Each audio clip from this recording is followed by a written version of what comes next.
Media సమావేశం నిర్వహించారు. జగిత్యాలలోని తన నివాసంలో మాజీ మంత్రి జీవన్ రెడ్డి మీడియాతో మాట్లాడారు. పార్టీ మారుతున్నటువంటి ప్రచారంపై మీడియా ప్రశ్నలకు స్పందించారు. ఏ అంశమైనా మీకు తెలియకుండా జరగదని, మున్సిపల్ ఎన్నికల ఫలితాలు వచ్చిన రోజు నుంచే పరిస్థితి గురించి చెప్పానని, కాంగ్రెస్ పార్టీలో కొనసాగవద్దా అనేది ఆలోచించవలసిన పరిస్థితి ఉందని తెలిపారు. ఆ తర్వాత ఇప్పటివరకు ఎలాంటి నిర్ణయం తీసుకోలేదని అన్నారు. చూద్దాం, లెట్స్ సీ అంటూ వ్యాఖ్యానించారు. సమయం సందర్భం వచ్చినప్పుడు నిర్ణయం తీసుకుంటామన్నారు. ఏ నిర్ణయం తీసుకున్నా మీడియా ద్వారానే వెల్లడిస్తారని స్పష్టం చేశారు.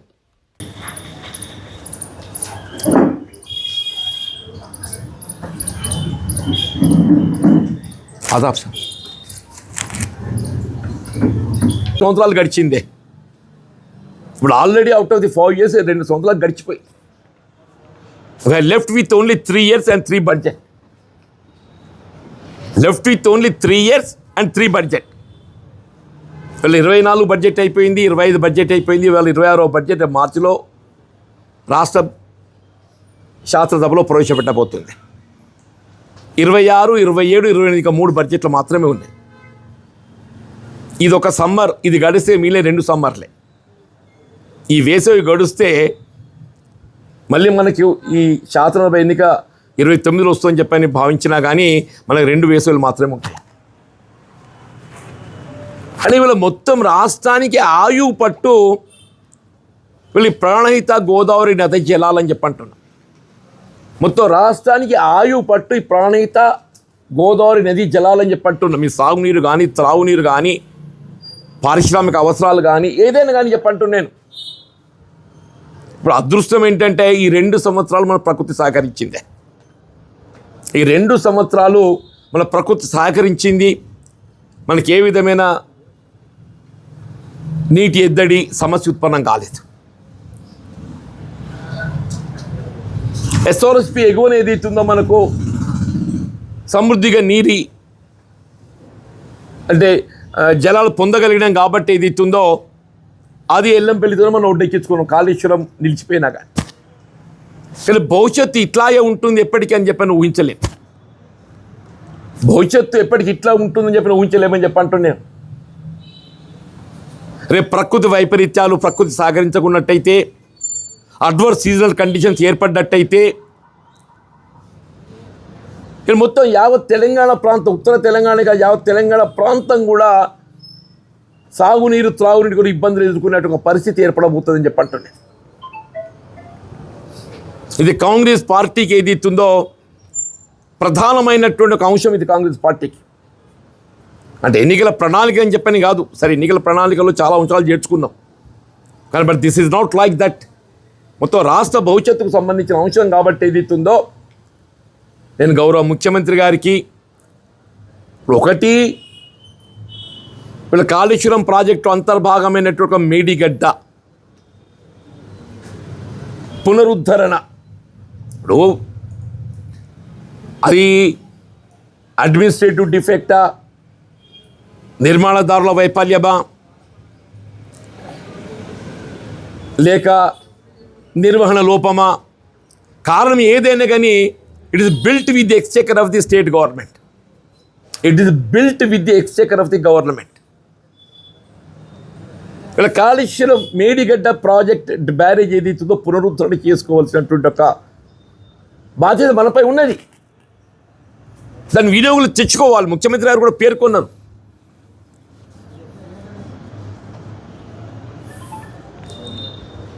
అట్లా అన్నారం సుందీలు కూడా ఏమన్నా లీకేజెస్ ఉన్నట్టయితే వాటిని కూడా అరెస్ట్ చేసుకోవాలి. ఇది ఒక పార్ట్. ఇది దీనికంటే ముఖ్యమైనది తుమ్మడి ఎట్టి వద్ద బ్యారేజ్ నిర్మాణాన్ని తక్షణమే చేపట్టబడే విధంగా ఈ బడ్జెట్లో ప్రాధాన్యతతోని మనకు, ఎందుకంటే 26, 27 ఈ 2 బడ్జెట్లలో మనం నిధులు సమకూర్చుకుంటేనే, ఈ 2 సంవత్సరాల్లో నిర్మాణం పూర్తి చేసుకుంటేనే మనం దాని వినియోగం అనేది మనకు కనబడతాయని చెప్పి అంటున్నాం. ఓన్లీ 3 బడ్జెట్ 26, 27, 28 ఈ టర్మ్ పూర్తి కావడానికి. అంటే ఈ మనం ఒక 10,000 కోట్లతో ఏదైతే ఉందో ఈ తుమ్మడి ఎట్టి వద్దకు వెళ్ళి మన నీటిని తరలించుకునే ఒక అవకాశం ఉన్నది. అది ఒక 10,000 కోట్లతోని రోజుకు ఒక టీఎంసీ తెచ్చుకున్నా కానీ 8 మాసాలు నీరు వస్తుంది నా అంచనా. నీకు February, March, April, May, you may not get. Other 8 monthsలో ఒక 6 మాసాలు అయితే మంచిగా వస్తాయి. 8 మాసాలలో ఒక 6 మాసాలు అయితే మంచిగా వస్తాయి. జూన్కి వెళ్ళి 6 మాసాలు ఏదైతుందో 6 మూల 18 180 టీఎంసీ వస్తుంది. ఆ 2 మాసాలకు ఒక్కొక్క టీఎంసీ ఎట్లా చూసినా 180 టీఎంసీ అయితే మనం పొందగలుగుతాం. 180 to 200 టీఎంసీ పొందగలుగుతాం. కాబట్టి గౌరవ ముఖ్యమంత్రి గారికి అట్లాగే ఇరిగేషన్ శాఖ మంత్రులు గౌరవ ఉప ముఖ్యమంత్రి గారికి ఏదైతున్నదో యావత్ ఉత్తర తెలంగాణ ప్రాంతానికి ఆయువు పట్టైనటువంటి మీరు కాళేశ్వరం ప్రాజెక్టులో అంతర్భాగమైన మేడిగడ్డ పునరుద్ధరణ ఒక అంశం, తుమ్మడేటి వద్ద బ్యారేజీ నిర్మాణానికి కావాల్సిన నిధులు ఈ బడ్జెట్లో సమకూర్చడము. 10,000 కోట్లు అనుకుంటే ఈ బడ్జెట్ ఒక 5,000 కోట్లు, రాబోయే బడ్జెట్లో ఒక 5,000 కోట్లు. అంటే 10,000 కోట్లతో ఏదైతుందో సగం రాష్ట్రానికి త్రాగునీటి గత మొత్తం సిస్టమ్ అంతా ఎస్టాబ్లిష్ అయి ఉన్నది. దీనికి ఏంటంటే మనకు కలిసి వచ్చే అంశము సిస్టమ్ అంతా ఎస్టాబ్లిష్ అయి ఉన్నది. సపోజ్ ఈ నీటి లభ్యత మనం అనుకూర్చకున్నట్టయితే మనం ఎస్టాబ్లిష్ చేసుకున్న ఈ సిస్టమ్ నిరుపయోగం అయిపోతుంది.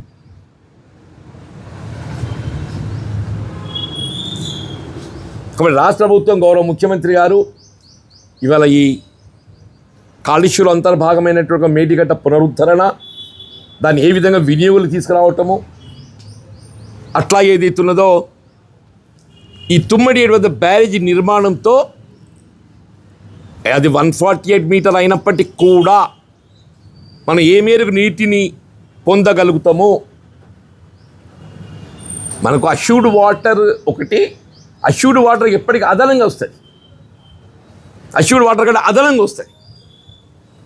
కాబట్టి నా అంచనా 200 టీఎంసీ ఈజీగా వచ్చే అవకాశం ఉంటుంది. సరే ఏదన్నా కానీ ఒక లిఫ్ట్తో మనము ఎల్లంపై నీరు పొందే అవకాశం ఉన్నాక one has to give preference for it. ఈ బడ్జెట్లో తుమ్మడి అట్టి బ్యారేజ్ నిర్మాణానికి ఒక 5,000 కోట్లు అట్లా పెట్టేస్తే మరి టెండర్ ప్రక్రియ, మీరు డిజైన్స్, అంచనాలు ఇవన్నీ కూడా ఉన్నాయి.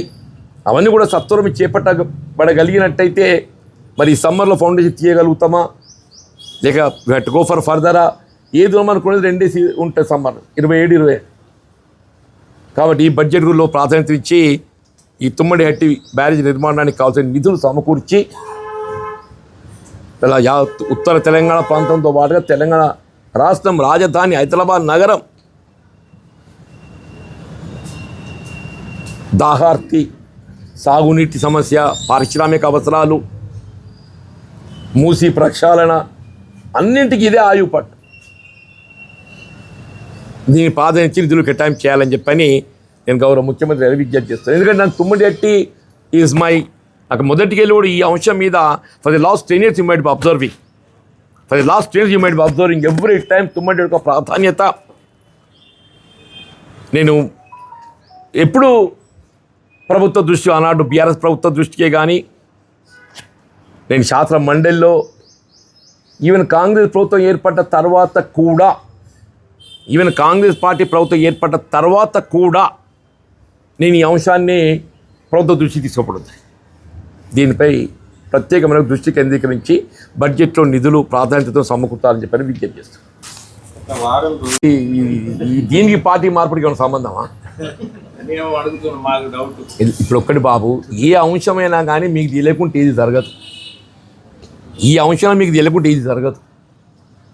సరే నేను మున్సిపల్ ఎన్నికల ఫలితాలు వెలువడ్డ నాడే చెప్పాను. నేను అంటే చైర్పర్సన్ ప్రకటింపబడ్డ నాడే కాంగ్రెస్ పార్టీలో కొనసాగడం కొంత ఆలోచించుకునే పరిస్థితి ఏర్పడ్డది అని చెప్పి నానాడే చెప్పాను. అంతే తప్పేదైతుంది కదా, దాని ఫర్దర్ ఇంతవరకు ఏం మూమెంట్ లేదు. చూద్దాం, లెట్ us see. ఏది ఉన్నా కానీ ఏదైతుందో మా మిత్రులు ఉన్నారు, మీరు ఉన్నారు. సమయం సందర్భం వచ్చినప్పుడు ఏదైతుందో ఏ నిర్ణయం తీసుకున్నా మీ ద్వారానే వెలువ.